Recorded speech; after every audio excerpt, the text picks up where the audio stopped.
ओडिशा प्रसिद्ध मालिका ग्रंथरे अनेक भविष्यवाणी लेखाई बोली लोके विश्वास करती।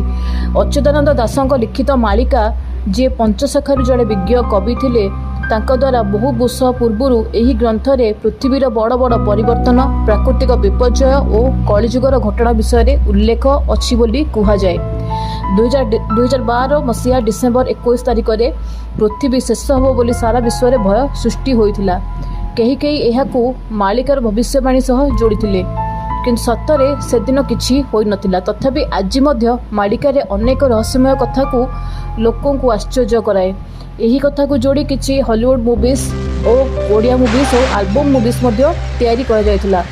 किंतु वर्तमान समय जो प्राकृतिक विपर्यय मान होउची तापमात्रा वृद्धि होगा सह असह गछ कटाଯିवा जहाँ प्रकृतिर विपर्यय को टाणी नौची ता लगुच 22/22 निश्चय मीन खेल।